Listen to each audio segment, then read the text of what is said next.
Hello बच्चों, आप लोगों का मिथिलानी टीचर सुप्रिया यूट्यूब चैनल पे स्वागत है। पिछले क्लास में हम लोग क्लास 8 का एनसीईआरटी चैप्टर 1 पढ़े थे, जिसमें हम लोग कुछ ही पार्ट्स पढ़े थे, कुछ ही पॉइंट्स पढ़े थे और उस चैप्टर के कुछ पॉइंट्स बचे हुए थे। तो आज हम लोग वो बचा हुआ पार्ट पढ़ेंगे और साथ-साथ इस चैप्टर का क्वेश्चन आंसर भी देखेंगे। तो बचे हुए पार्ट्स का पहला पॉइंट है हमारा सिंचाई, इरिगेशन। क्या होता है सिंचाई, इरिगेशन क्या होता है और ये क्यों जरूरी है? तो हम सब जानते हैं कि चाहे कोई भी जीव हो, हर जीव को पानी की आवश्यकता उसे अपनी जिंदगी जीने के लिए, अपनी बॉडी की वृद्धि के लिए बहुत ही जरूरी है। इसी तरह पौधों को भी पानी की जरूरत बहुत ज्यादा अति आवश्यक है। पौधे के वृद्धि एवं परिवर्धन के लिए जल का विशेष महत्व है। पौधों में लगभग 90% जल होता है। जैसे कि हम लोग जानते हैं कि हमारे बॉडी में कितना परसेंट जल होता है, 70%, 70% होता है। लेकिन अगर हम बात करें पौधों की, तो पौधों में 90% जल होता है। निश्चित अंतराल पर खेत में जल देना सिंचाई कहलाता है। एक निश्चित अंतराल पे क्या होता है कि खेतों में जल दिया जाता है। आप देखे होंगे आसपास का जो आसपास अगर आप देखे होंगे कहीं खेत में खेती बाड़ी होता होगा, तो उसमें निरंतर नहीं दिया जाता है, एक अंतराल पे दिया जाता है पानी, ताकि उस पौधे को प्रॉपर ग्रोथ हो सके, अच्छे से वृद्धि हो, उसका परिवर्धन अच्छे से हो सके। इसीलिए सिंचाई की नीड होती है। अब है कि सिंचाई का स्रोत क्या है, कैसे सिंचाई किया जाता है, किस किस प्रोसेस से, किस किस चीज़ों से सिंचाई हो सकती है। तो सिंचाई के लिए सबसे पहले हम जानते हैं कि जल का स्रोत क्या है। जो जो जल की स्रोतें हैं उस सबसे सिंचाई पॉसिबल हो सकता है। तो क्या है ये? कुएं, जलकूप, तालाब, झील, नदियां, बांध एवं नहर इत्यादि, ये सारे क्या है? जल के स्रोत है। और ये सारे जल के स्रोत है, इस सबसे सिंचाई भी पॉसिबल है। अगर हम बात करें कुएं की, तो अगर किसी खेत खेत के आसपास कुआं है, तो उसमें से वर्कर या किसान जल निकाल के क्या कर सकता है? अपने खेतों की सिंचाई कर सकता है। अगर आसपास जलकूप है, तालाब है, झील है, नदियां हैं, बांध है, नहर है, तो इस सब की पानी से किसान अपने खेत में सिंचाई कर सकता है। लेकिन आजकल क्या है कि कुछ आधुनिक विधियां भी यूज हो रही है सिंचाई के लिए, क्योंकि अगर कुएं से, तालाब से पानी भर भर के खेत तक ले जाना ये बहुत कठिन हो रहा है। और अब तो कुएं देखने को भी बहुत कम मिलता है। तो ऐसे में क्या होता है कि किसान को सिंचाई करना बहुत ही मुश्किल हो जाता है। इसीलिए जो है आधुनिक विधियों की यूज किया जाता है। जैसे कि आप देखे होंगे कि आजकल मोटर, दमकल लगा के सिंचाई किया जाता है। तो ये सब क्या है? ये आधुनिक विधियां हैं। अब देखते हैं कि इस आधुनिक विधियां में से हम दो विधियों के बारे में पढ़ते हैं। छिड़काव तंत्र, स्प्रिंकलर सिस्टम। क्या है ये स्प्रिंकलर सिस्टम? छिड़काव, छिड़काव से पता ही चल जाता है, नाम से ही है कि छिड़काव, छिड़क रहा है। तो इस विधि का उपयोग असमतल भूमि के लिए किया जाता है। हमने पिछले क्लास में ये चीज पढ़ा था। पिछले क्लास में जब हम क्लास 8 की पढ़ रहे थे वो पॉइंट्स, तो उसमें हमने पढ़ा था ये चीजें कि जो प्लेस समतल नहीं है उस जगह पे अगर पानी दिया जाएगा, तो वहां पे पूरे खेत में पानी जाना क्या हो जाता है? मुश्किल हो जाता है। जैसे कि यहाँ पे ऊंचा है, खेत का ये पार्ट ऊंचा है और ये पार्ट अगर नीचा है, तो पानी जो दे रहे हैं ऊंचा पे नहीं जाएगा, नहीं रहेगा पानी, नीचे में जाके स्टोर हो जाएगा। तो इस तरह क्या होता है कि उस खेत का कोई भी फसल, चाहे वो ऊंचा वाला भाग की पौधे हो या नीचे वाली पौधे हो, दोनों में से किसी का भी प्रॉपर वृद्धि नहीं हो पाता है, अच्छी फसल नहीं होती है। तो जब ऐसे असमतल, जहाँ पे प्लेन ना हो, ऊंचा नीचा हो, तो ऐसे जगह पे जो है इस छिड़काव तंत्र का यूज किया जाता है, क्योंकि इसमें क्या होता है? पानी छिड़का जाता है। और ये पानी क्या होती है कि छिड़कने के बाद पौधे की जड़ तक ये जाती है। तो छिड़काव जो है विधि से ऐसे असमतल प्लेस पे इजी हो जाता है सिंचाई करना। छिड़काव लॉन, कॉफी की खेती एवं कई अन्य फसलों के लिए अत्यंत उपयोगी है, क्योंकि कॉफी की खेती जो होती है ये जनरली कहाँ होती है? तो असमतल प्लेस पे ही होती है, जहाँ पे समतल नहीं रहता है, उसी एरिया में अक्सर होता है। तो ऐसे चीजों की खेती के लिए जहाँ जो समतल प्लेस पे होती है, तो वहां पे क्या होता है? छिड़काव तंत्र का यूज किया जाता है। दूसरा है ड्रिप तंत्र, ड्रिप सिस्टम। इस विधि से जल बूंद बूंद करके सीधे पौधे की जड़ों में गिरता है, अतः इसे ड्रिप तंत्र कहते हैं। फलदार पौधे, बगीचों एवं वृक्षों को पानी देने का यह सर्वोत्तम तरीका है। देखिए, इसमें क्या होता है कि किसी भी पौधे के जड़ में बूंद-बूंद करके पानी जाता है। इससे क्या होता है कि जड़ का जो है, जड़ जो है उस पानी को अच्छे से एब्ज़ॉर्ब करके पौधे तक पहुँचा देता है। इस विधि में क्या होती है कि पानी का बिल्कुल ही बर्बादी नहीं होती है, पानी सुरक्षित रहता है, जितना पानी नीड का है उतना ही बूँद-बूँद करके जाता है। और जो फलदार पौधे हैं, जैसे कि कोई भी फलदार पौधे हैं बगीचा हो, वृक्ष हो, इस सब में ये पानी देने में इस सिस्टम का यूज़ किया जाता है। नेक्स्ट हमारा पॉइंट है खरपतवार से सुरक्षा। सबसे पहले हम देखते हैं कि ये खरपतवार होता क्या है। खेत में कई अन्य अवांछित पौधे प्राकृतिक रूप से फसल के साथ उग जाते हैं। इन अवांछित पौधों को खरपतवार कहते हैं।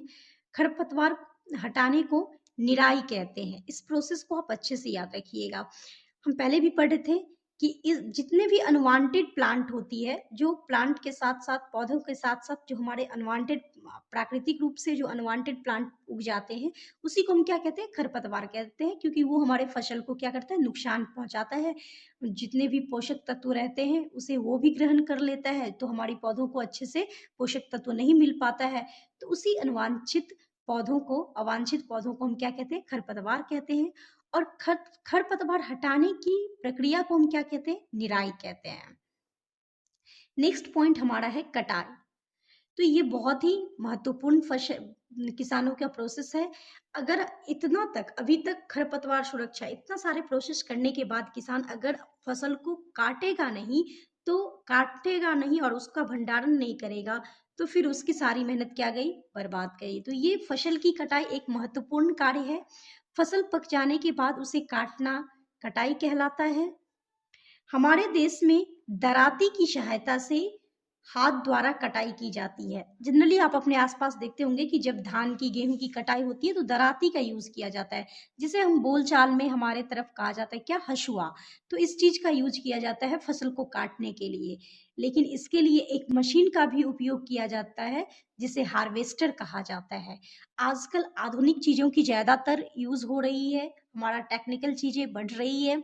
तो आजकल क्या हो रहा है कि दराती का यूज़ तो हो ही रहा है, लेकिन दराती में ज़्यादा वर्कर की नीड होती है, ज़्यादा टाइम लगता है, तो मशीन थोड़ा फ़ास्ट वर्क करता है।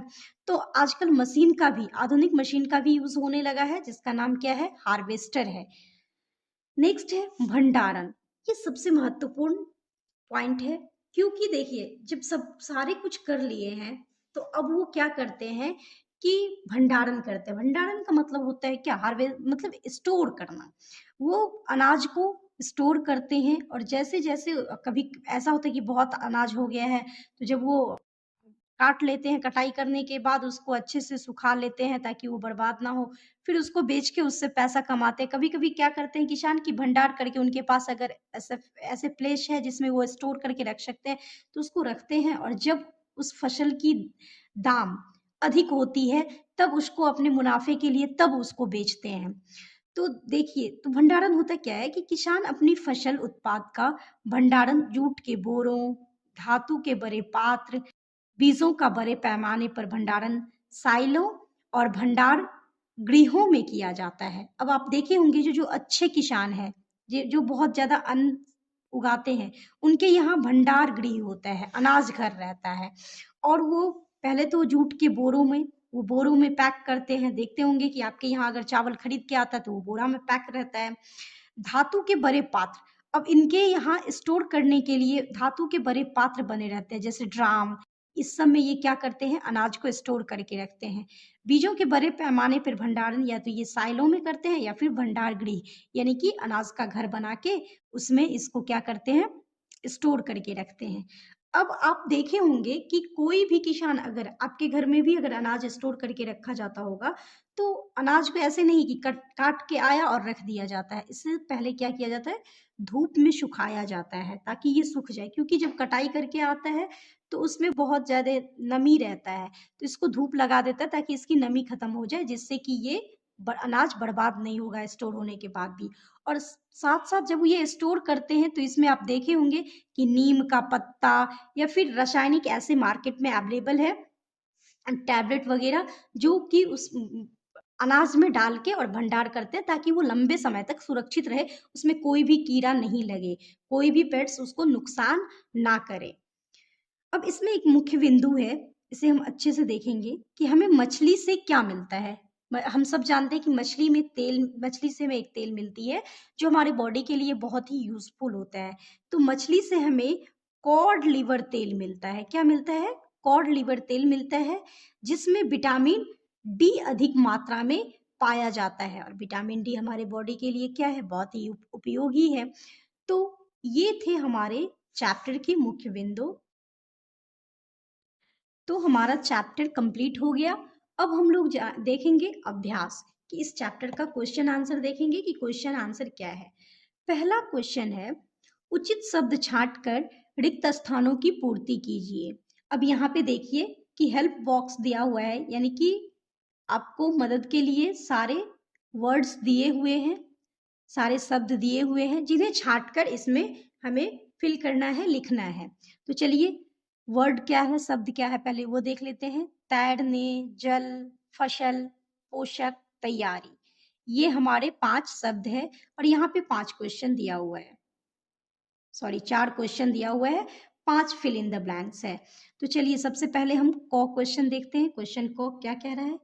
एक स्थान पर एक ही प्रकार के बड़ी मात्रा में उगाए गए पौधों को ब्लैंक्स कहते हैं।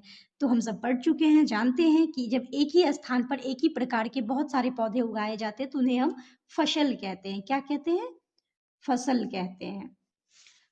क्वेश्चन खो है, फसल उगाने से पहले प्रथम चरण मिट्टी की ब्लैंक्स होती है। तो सबसे प्रथम चरण होती है कि मिट्टी की तैयारी होती है, पहले मिट्टी तैयार किया जाता है। गो है, क्षतिग्रस्त बीज जल की सतह पर ब्लैंक्स लगेंगे। तो ये तो तैरने लगते हैं, जैसे ही पानी में डाला जाता है तो जो क्षतिग्रस्त रहता है वो पानी के ऊपरी सतह पे तैरने लगता है। घ है, फसल उगाने के लिए पर्याप्त सूर्य का प्रकाश एवं मिट्टी से ब्लैंक्स तथा ब्लैंक्स आवश्यक है। तो मिट्टी से जल तथा पोषक आवश्यक है, इसी से इसकी वृद्धि अच्छी से हो पाती है।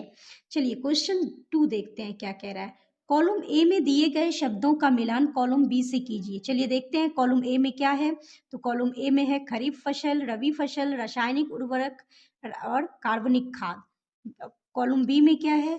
तो ए में है मवेशियों का चारा, बी में है यूरिया एवं सुपर फॉस्फेट, सी में है पशु अपशिष्ट, गोबर, मूत्र एवं पादप अवशेष, डी में है गेहूं, चना, मटर, ई में है धान एवं मक्का। तो पहला है खरीफ फसल। तो हम सब जानते हैं खरीफ फसल कब होती है? तो बारिश के टाइम में होती है। तो ये क्या हो जाएगा हमारा? ई, धान एवं मक्का, ये हमारा किसका एग्जाम्पल है? तो खरीफ फसल का। अब है रबी फसल। तो रबी फसल में गेहूं आता है, देखिए कहाँ है? तो गेहूं, चना, मटर, इसका हो जाएगा डी।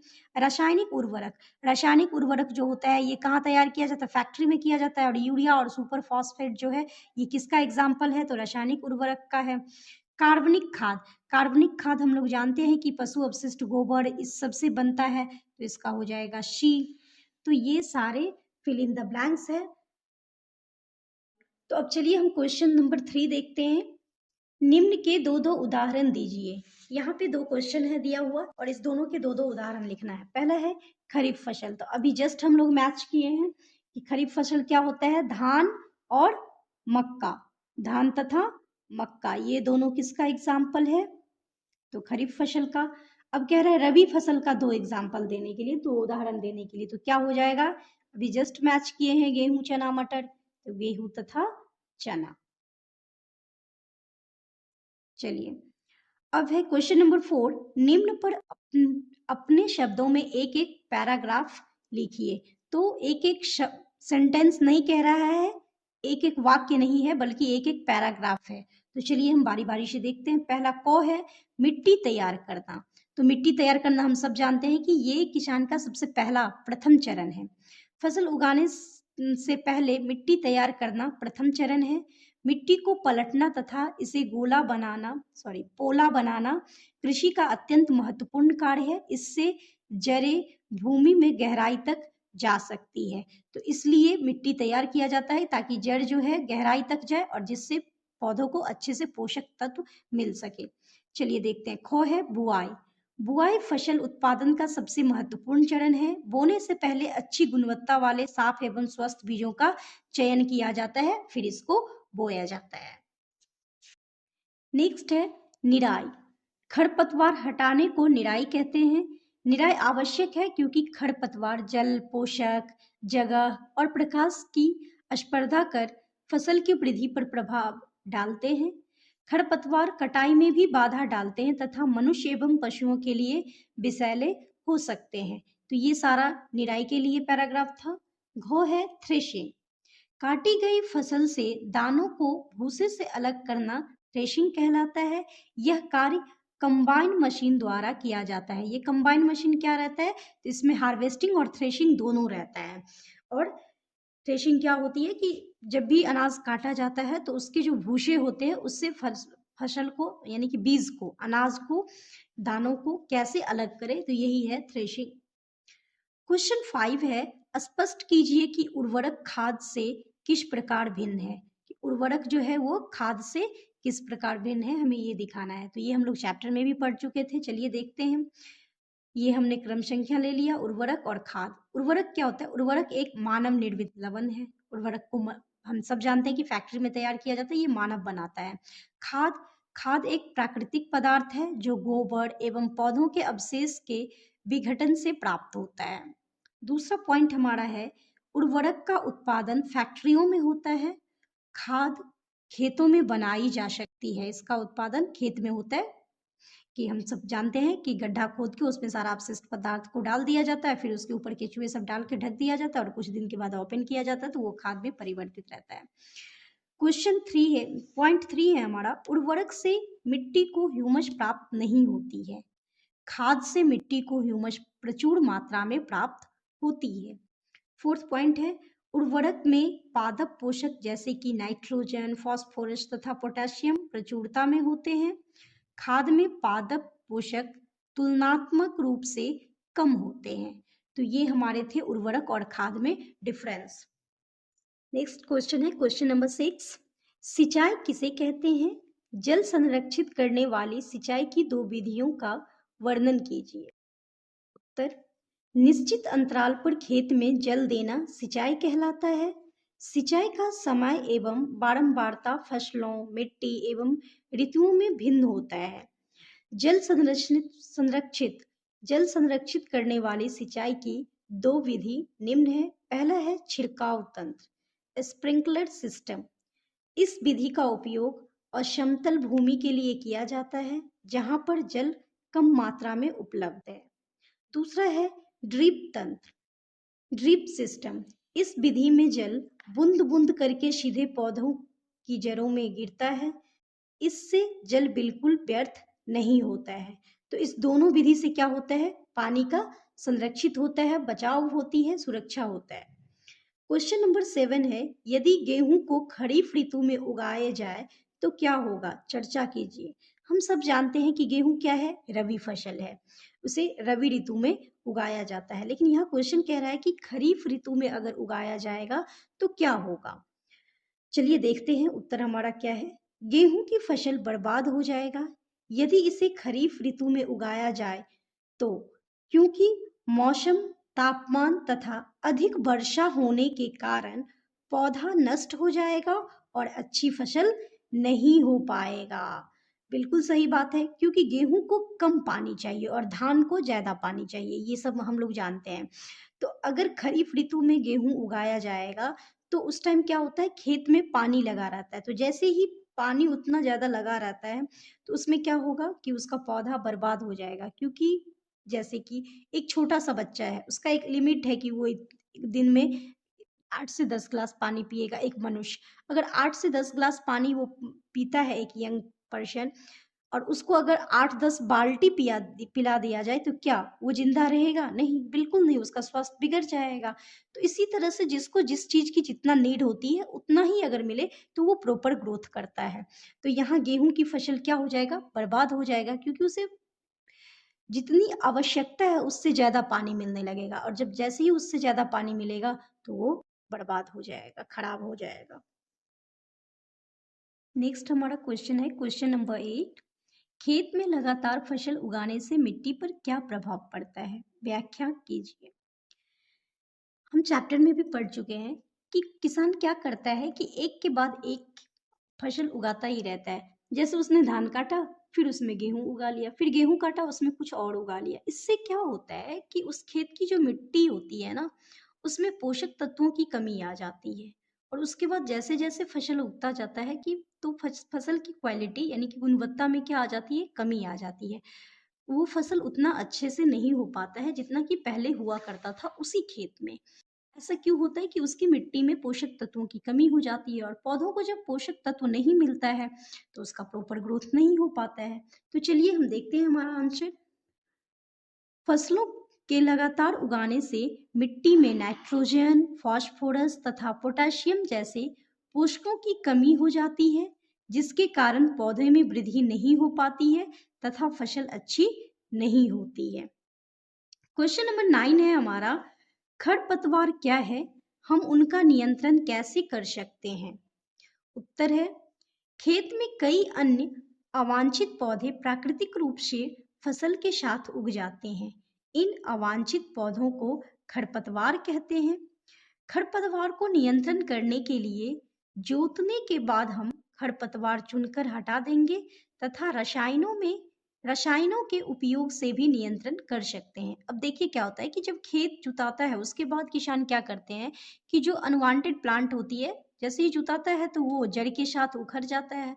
फिर किसान उसको चुनकर और जो आसपास का एरिया रहता है, जो यूजफुल नहीं एरिया रहता है, उस पे वो रख देते हैं, वो सूख जाता है। और जैसे ही खरपतवार सूख गया तो उसका फिर से वो वृद्धि होगा नहीं। तो इस तरह से चुनकर खरपतवार को अलग कर लेते हैं। लेकिन कभी-कभी क्या होता है, जैसे फसल हो गई उसके बाद भी अनवांटेड प्लांट खरपतवार उग जाते हैं।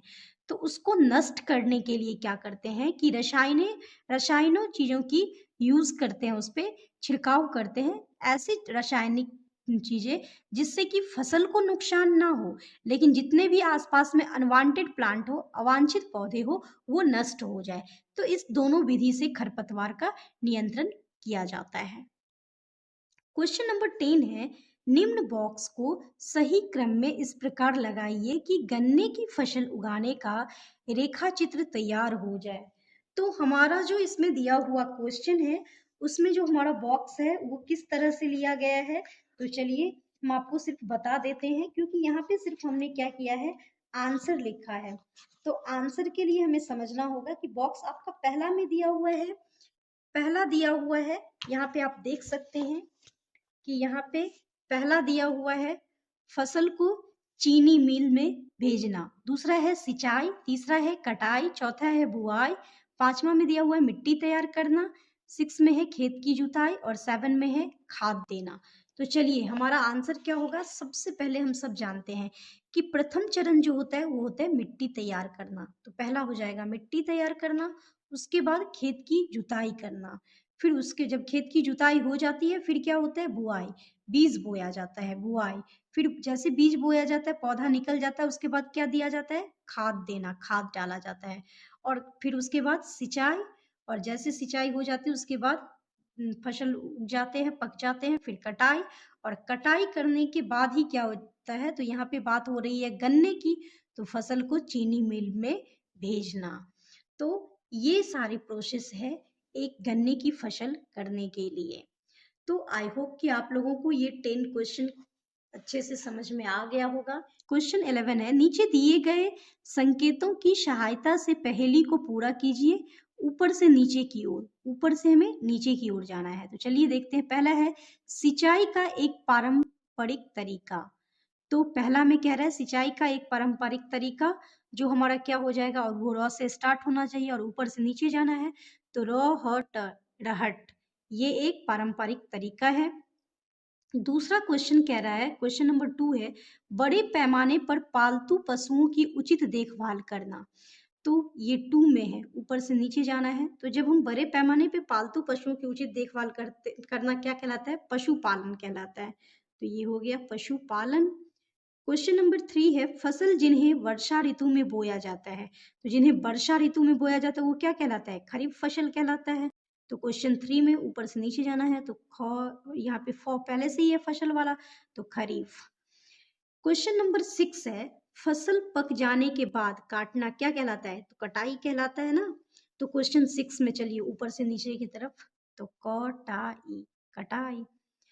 अब बाईं से दाईं ओर जाना है हमें, बाईं से दाईं ओर ऐसे।